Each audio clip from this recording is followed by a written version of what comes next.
Y todo lo que estamos viendo respecto al precio internacional del petróleo y toda esta especulación respecto a cómo le afecta a la Argentina a la distancia, habías mencionado una frase que dijo hace algunos minutos el presidente de los Estados Unidos, que advirtió a Irán sobre un golpe mucho más duro sobre el régimen iraní en caso de que intentaran bloquear el suministro mundial de petróleo.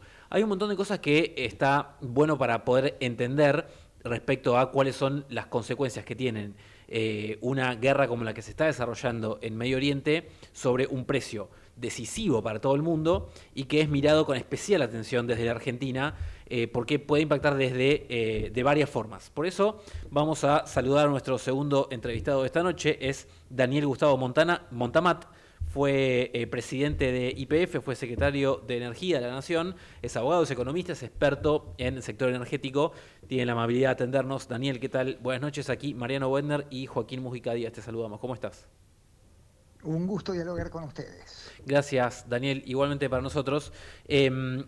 Hay un par de cuestiones que son importantes, me parece, para los oyentes tratar de comprender respecto a qué significa y por qué miramos con insistencia este precio internacional del barril de crudo, de petróleo, que ha tenido una enorme volatilidad, incluso en las últimas 24 horas. Al principio del día habíamos visto valores por encima de los $100 el barril de petróleo y más sobre el cierre de mercado volvió a estar por debajo de los $90, un recorrido de precios bueno, muy vertiginoso que parece no tener un ancla o una explicación concreta. ¿Qué dirías vos que es la última foto que ves respecto a este tema? Y después nos podemos meter en profundidad respecto al impacto puntual en la Argentina. A ver, primero, la matriz energética primaria que mueve el mundo, 80% es de origen fósil. Ahí tienes petróleo, tienes gas y tienes carbón.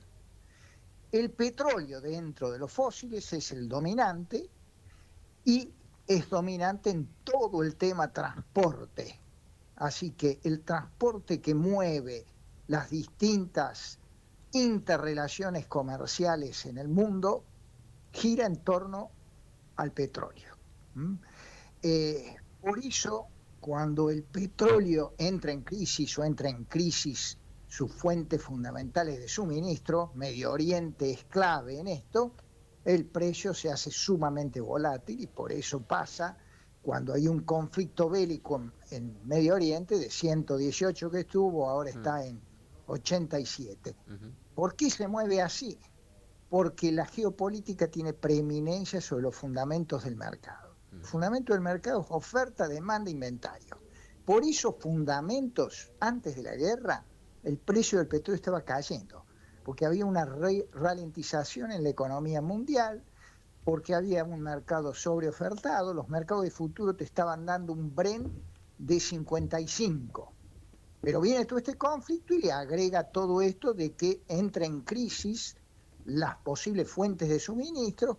Ahí esto es en Irán, está el estrecho de Hormuz, por ahí todos repetimos, pasa el 20% del petróleo que se consume en el mundo, pasa el 25% del GNL, gas natural licuado, que se comercializa en el mundo, y entonces todas estas circunstancias hacen de que hay que ver cuánto se sostiene el conflicto, cómo se extiende, y esto va a determinar cuál va a ser el precio, el techo precio que alcanza el petróleo y cómo eso se va a trasladar a la economía mundial.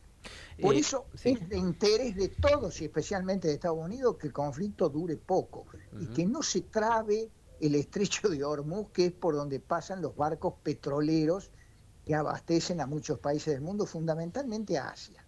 Claro, hemos visto en los últimos días alguna declaración de Trump, incluso ofreciendo a la Marina estadounidense como custodio de los barcos petroleros que tengan que atravesar el estrecho, con lo cual evidentemente es un tema de sumo interés para los Estados Unidos. Y ahí me sirve para hacerte la segunda pregunta, ya tratando de analizar por qué puntualmente en la Argentina es tan relevante el precio internacional. Hay una lectura esquemática, y vos me podrás clarificar si es así o si hay que complejizarlo un poco más, que tiene que ver con que, por un lado, tenemos una consecuencia de primer orden y más inmediata, que tiene que ver con el precio de los combustibles al consumidor en los surtidores, y por otro lado la cuestión de cómo mejora una perspectiva de inversión para una empresa que quiera extraer petróleo o desarrollar GNL. ¿Está bien esquematizado así o hay que considerar otras cosas? ¿Qué dirías vos? No, está bien. Empecemos por los precios, porque hoy tenemos un mercado internacionalizado, pero hay un precio interno del petróleo que toman las refinadoras, que son las que te hacen la nafta y el gasoil aquí, y ese precio de referencia interno está relacionado con los precios internacionales. Suben los precios internacionales, pega, pero no de manera directa como están haciendo algunos colegas tuyos, que dicen, bueno, esto aumentó 30, 40% de manera directa acá.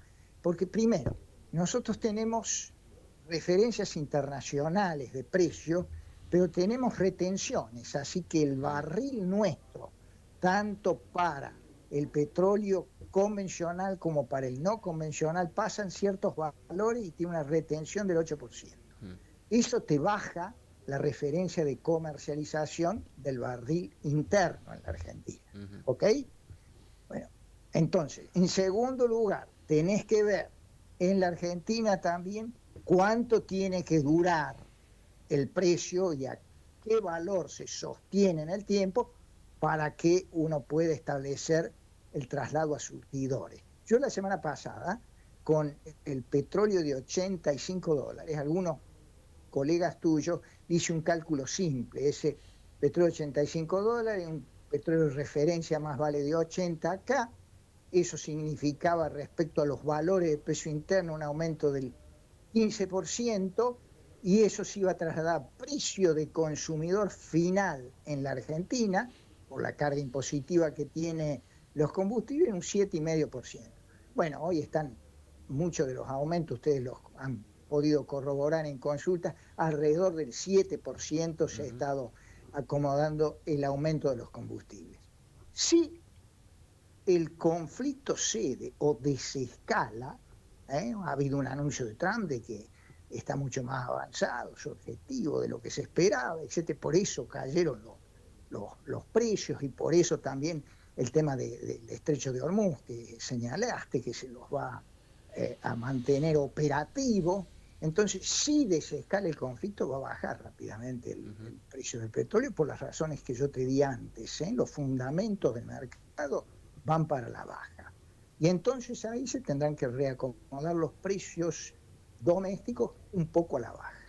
Así que ojalá que esto se dé. Pero esa es la consecuencia precios. La segunda consecuencia que mencionaste vos, Argentina es un país hoy exportador neto de petróleo. ¿Cuánto exportamos? Unos 300.000 barriles día. Entonces yo le hago cálculo simple a tus colegas.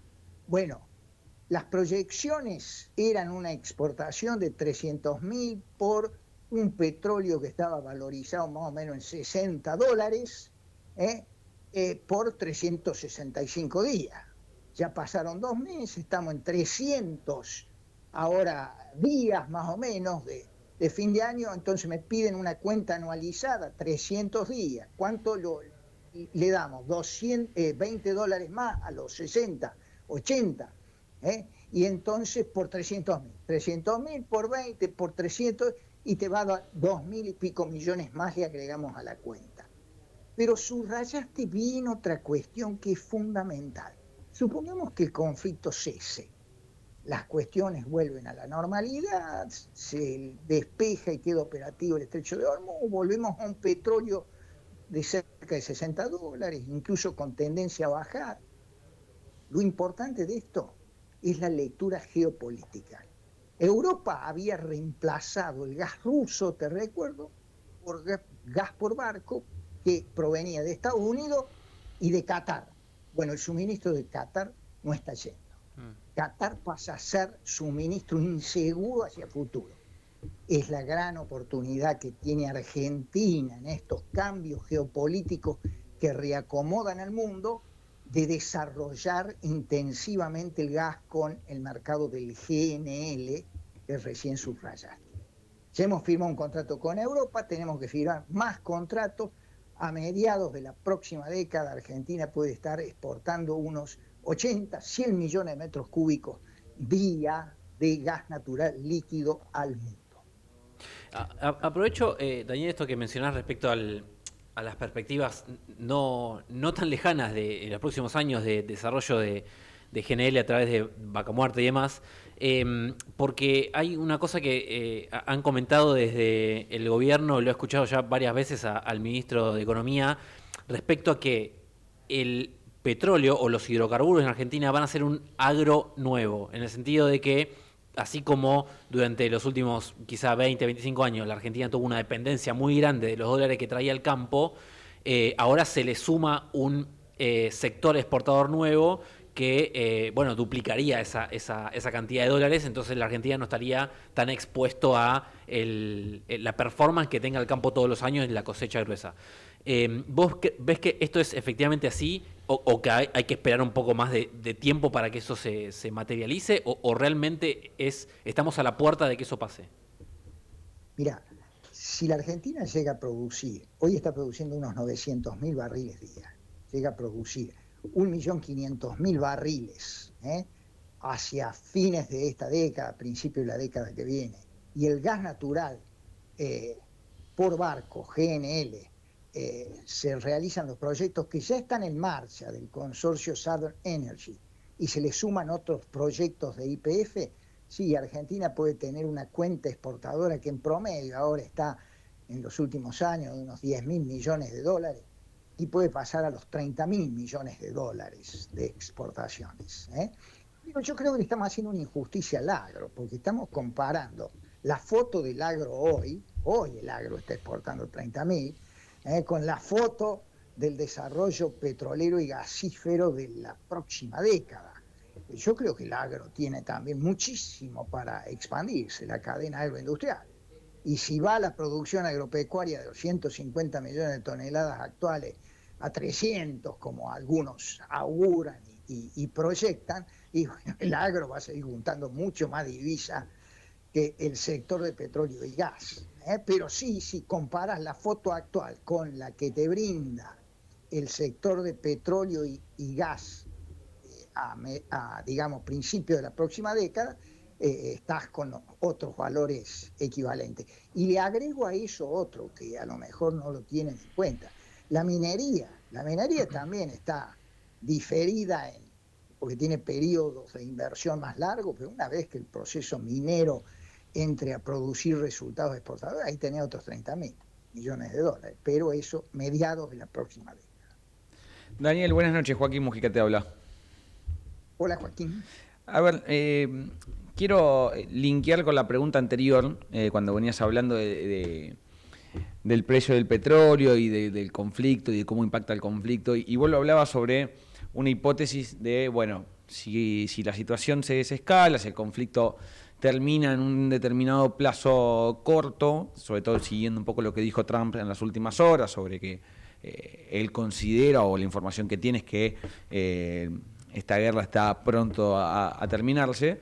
Yo lo que quiero es pensar con vos el camino inverso, o sea, si la hipótesis cambia y es que este conflicto en verdad se extiende un determinado tiempo más, ¿cuál es el impacto real que vos ves que puede llegar a tener en los precios y en la economía doméstica de la Argentina? Porque vos sabés bien, porque has sido parte de alguna gestión, que después empieza más hacia abajo, cuando sube el precio del combustible, sube el precio absolutamente de todo. Entonces, quiero pensar con vos cómo sería una hipótesis inversa a la que planteabas anteriormente. Escala el conflicto y se extiende en el tiempo y regionalmente. Hay algunos que están hablando de una tercera guerra mundial. Yo creo que son exagerados, ¿no?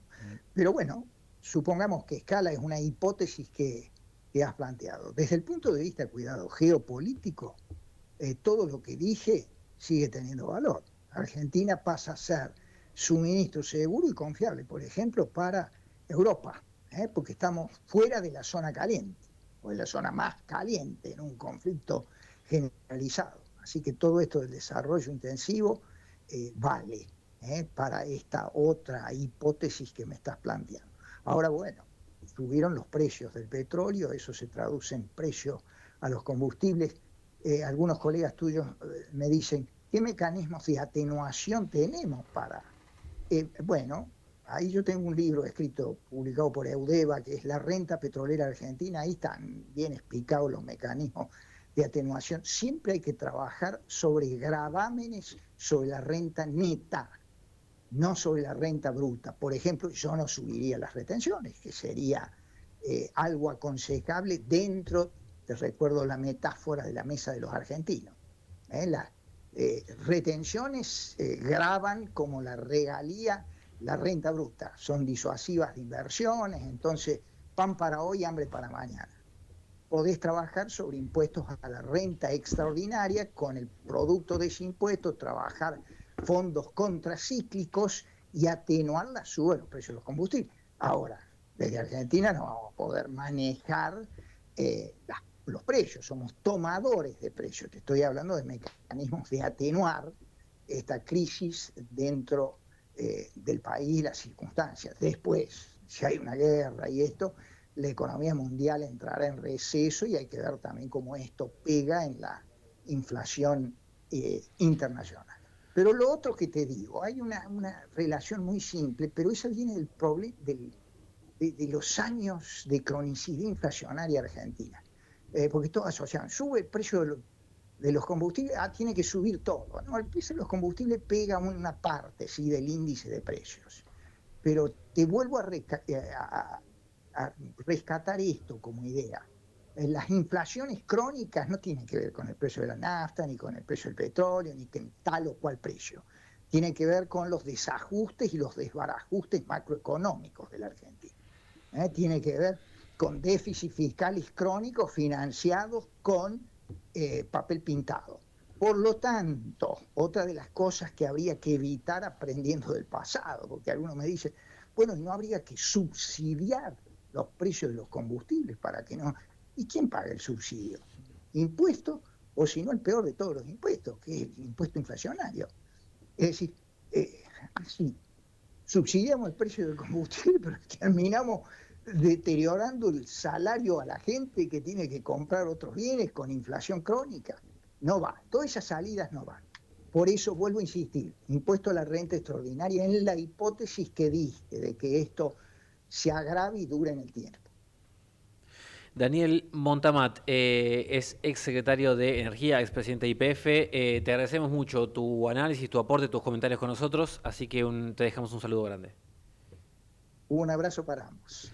Ahí estaba entonces con la cuestión de lo que está pasando con el petróleo. Lo último que se supo, así ¿Cómo cambia, redondeamos, ¿no? ¿Cómo cambia el escenario si esto se extiende por un mes a si esto se corta en una semana, ¿no?